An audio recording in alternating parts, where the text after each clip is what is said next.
Welcome back to Crypto Comics on my Crypto Nights. It's time to continue our journey into the world of awesome entertainment, part of Rob Liefeld Appreciation Season here on Crypto Comics. Now this is Kaboom, created by Geoff Matsuda. This is one of the 4 most popular titles to come out of awesome entertainment. And I'm going to get right into it. Cover by Ed McGuinness. Geoff Sunrise, that's our hero, Geoff Sunrise, who just turned 16 this morning. He is not, however, spending his birthday the way he thought he would. He's running for his life. He's wearing these 2 giant mitts on his hands that glow with blue energy. His hair turns blue, his eyes go wild, and he's got some kind of ectoplasmic purple and white bodysuit. Kate Winslow. This is Kate Winslow, Geoff's best friend and the girl next door. She is the definition of cute. Might wear hats, dresses a little funky, but in a hip kind of way. Geoff and Kate have known each other since they were little, but as of late, the possibility of romance is complicating things, at least for Kate. Alecia Watcher. Right away, you'll notice Alecia Watcher, the living embodiment of all that is a high school boy's fantasy. She is the yang to Kate's yin. Geoff wants to get a date with Alecia. Only one problem, Alecia doesn't exactly notice our hero. Geoff's dad does his best as a single father.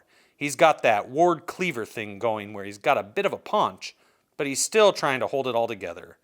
There is an air of authority about him, but a kindness in his eyes. And guess what? All of their lives will be changed forever when Geoff's world goes kaboom. This is from September of 1997. Okay. How did this all begin? That sounded so lame. It began with today was my birthday. Today was my birthday and I'm 16 years old, and when I woke up this morning, it was going to be the best day of my life, and instead, this sucks. And instead, it hasn't turned out quite like I planned. Mine. I'm warning you guys, don't push me, or somebody's gonna get hurt.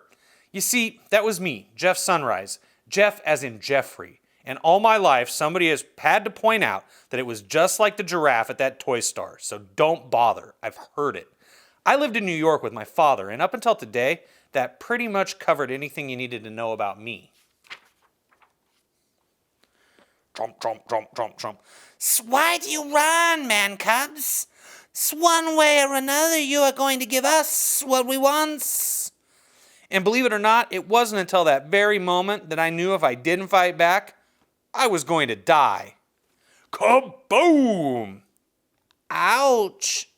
He killed his...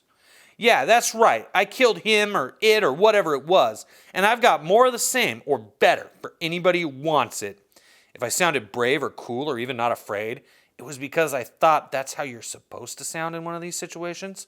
Not that anybody had ever been in one of these situations before. It was either that or wetting my pants. You're good, Sunrise. I'll give you that. I can see why you got chosen. And with a little practice, you could turn out to be something even close to dangerous. So that's not an option. Limp, kill him. Right on. We get the pole position thanks to the lady slink. Lump, my friend, you go high and I'll go low, and let's mess this kid up. Boom, Baruch. In gym class, this one time, I got hit with a soccer ball right where it counts. This was worse. Much worse. 10 times worse. Lay off! Hey, what'd you go and do that for? Now one of us is going to have to fish Lump out of the East River. Okay, up until this point, I was either lucky or they were stupid or the other way around, and it didn't matter which was which, because I was out of there. Lunch meat. Crap. Kid, if you're gonna sing the blues, you gotta pay your dues. Zang! Where have you been, man? There are guys coming at me left, right, and center, and you're no place to be found, and... Blink. You want my advice? Yes, I want your advice. You're the one who got me into this mess in the first place. Run, boy, run. So I ran, like Speed Racer. I hit the gas and didn't look back until Okay, that's enough running. I want answers. Zhang. Starting with, why me? Zhang? Why me? The day started out like any other. Danger, danger, you have entered the sleeping zone. Wake up or you will be lost forever. Danger, danger. Oh, click. I've waited a long time to do this. Sprung! 16 years to be exact. Hey! Oh, Dad, was that fun? Let's not do it again in about another 16 years. Jeff, happy birthday. The day we've both been waiting for. The big 1-6. Driver's license. You get to stay out past midnight. And if you're late to school one more time, you'll never see 17.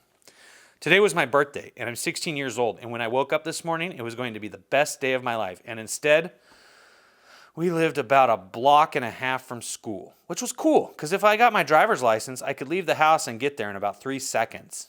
Day 39 that we're going to be marked tardy. You want a donut? How many do you got? Counting the one I got in my mouth? 1. Pass.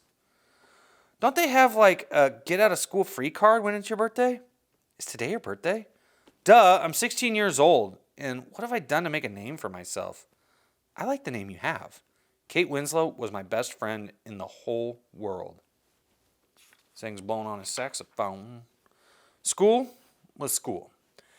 You got anything planned special for your big day?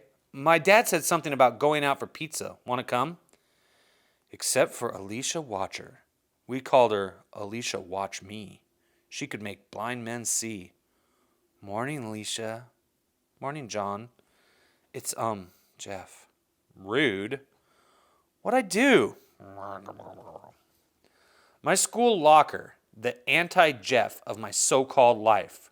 Today, just today, you will open at my command. Come on, baby, come on. That's it, just a little more. Wham, wham, wham. Morning, Alicia. Morning, Stan. It's, Jeff. Sploosh. Slam. Okay.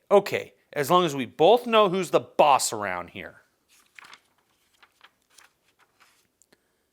Math class, pop quiz, the miracles of modern education. And with the seat I had, paying attention was a miracle. And then, near as I could tell, most Japanese saxophone players don't float outside your window during math class.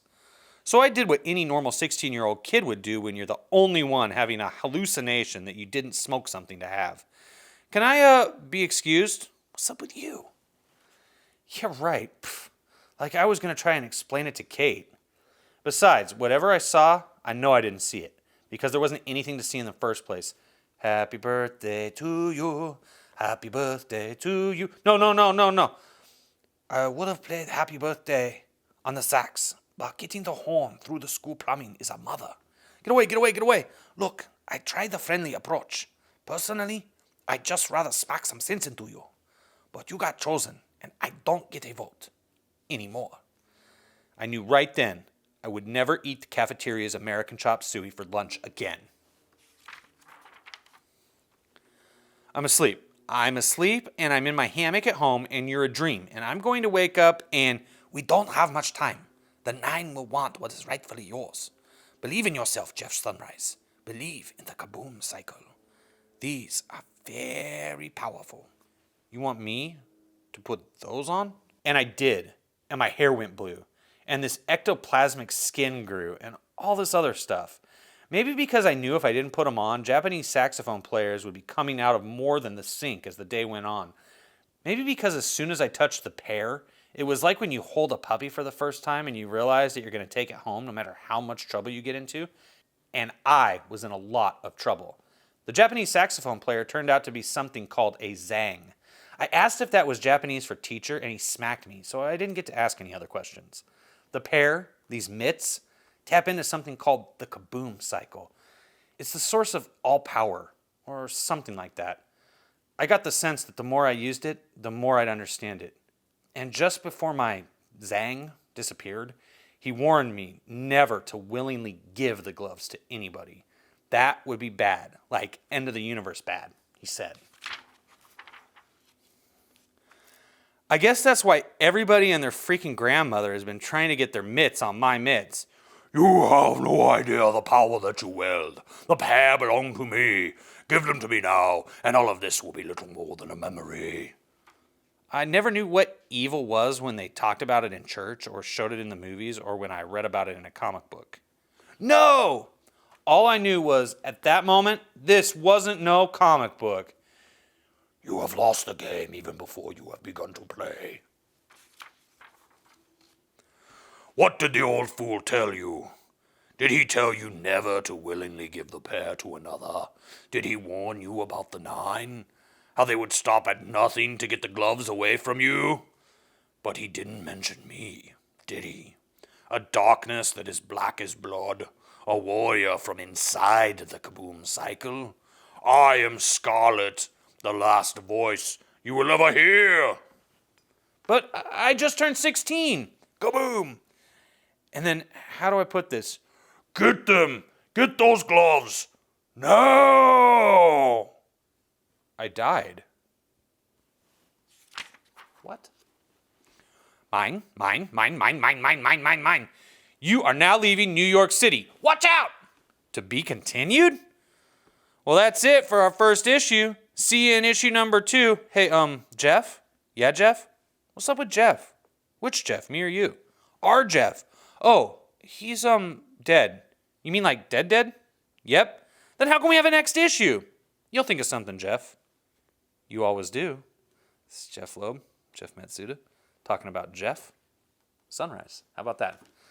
So here we get, some sketches. This tells us about the 9, Lady Slink, Tug of War, Hybrid, Smokin', Limp and Lump, Chomp, Hiss, and Donut. There's the Zang. He's a Japanese blues man with a love for the saxophone.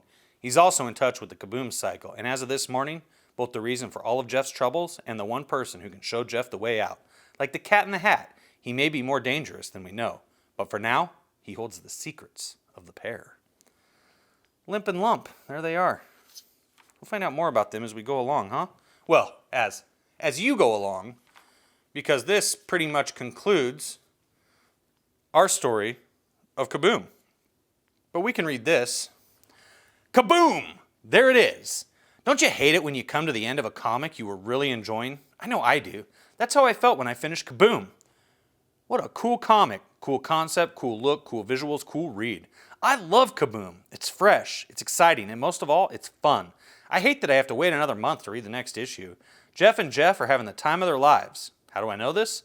Because whenever I see them, they're grinning from ear to ear. We should all be having so much fun. Let's hear it for Fun Comics. Before I go, a couple of thanks are in order. Thank you to Jeff Matsuda for giving Awesome Entertainment the opportunity to publish his wonderfully unique and distinctive vision. Thank you to Jeph Loeb for his profound commitment and affection for this project. Thanks to John Sabal for applying his considerable inking skills, and to Steve Bucceletto for coloring that is simply out of this world. Thank you to Comic Crafts' Dave Lanfear and John Marasigan. Sorry I butchered that last name, John. For the dazzling efforts in the lettering and design department, and to Mr. Stevenson for editing and juggling all the crazy schedules and deadlines. See you next month. Carry on. Rob. Okay, so he spells his name wrong. Jeff Matsuda and I wanted to work together for the longest time, you see. He was over on a book called X Factor, and I was on a book called X Force, and if you know anything about the X-Men office, never the train shall meet, as the expression goes. Oh, I tried after Sabretooth and Boomer got into it. It seemed like a natural story to have her go after him, and that would lead to X-Force breaking into X-Factor's headquarters, and that would lead to Jeff sitting to work with Jeff. But, then, there was the time when our pal Adam Polina got yanked off X-Force and put on the Dawn of Apocalypse or whatever it was called, and for 6 months we had fill-ins, and Jeff waited patiently for somebody to call on him, but then finally came Awesome. Jeff was looking to leave X-Factor. I was still looking to work with him. He came up to our offices and pitched a story about a kid in these gloves and these characters who were buzzing around in Jeff's head, looking for a way out and into the book you have in your hands. It was like going on a first date and realizing you were going to get married. We started finishing each other's sentences. We saw the same actors in the roles. It was getting kind of spooky, but it was a hell of a lot of fun. Then came the weird part. It all came true. The pages started coming in and all these characters started speaking and the fun hasn't stopped. All that was left was finding a name for the hero. We had a Geoff and well, you can figure it out. Let us know what you think. Email us at awesome497@aol.com, okay? Or the old-fashioned way at Kaboom, care of Awesome Entertainment, blah, blah, blah, blah, blah, Beverly Hills, California. So this is Kaboom. But wait, there's more. This was a 3-issue miniseries to begin with. This is one of my most favorite comic book covers of all time, so much that I even bought the gold foil edition. This 3-issue miniseries led into the Kaboom Prelude and led to a second 3-issue miniseries, which you can collect. So there's a total of 7 of these awesome Kaboom stories. They were actually republished by Image Comics a few years later in a hardcover collected edition. And this story is very entertaining. And what this really shows us about Awesome Entertainment is that each of these comics is very unique and distinct and existing in their own world. And I really enjoy that. You're not going to get crossovers in the Awesome Entertainment universe. Everyone is firmly in place in their own galaxy, and I really, really enjoy that. Now, interesting fact, you fast forward 20 years, Rob Liefeld put Kaboom into the Kickstarter and Indiegogo funded Brigade issue that he recently released. So if you want to see what happened to Kaboom, well, just hop over to Indiegogo and pick up the new issue of Brigade Rob Liefeld released, because our boy is in there. If you're a manga fan, you like lighthearted comic books, this is exactly what you're looking for. No questions asked. You're going to love it. Jeff Matsuda's art is phenomenal. Joey Mads, I believe he draws the second miniseries. I actually don't own that, believe it or not. But I intend to pick it up at some point in the future. So if you liked this video, please do not hesitate to share it with your friends. And then hit that thumbs up button right there. If you're new, subscribe, hit that ding dong for notifications, and come back here tomorrow as we continue the journey into the awesome universe as part of Rob Liefeld Appreciation Season here on Crypto Comics.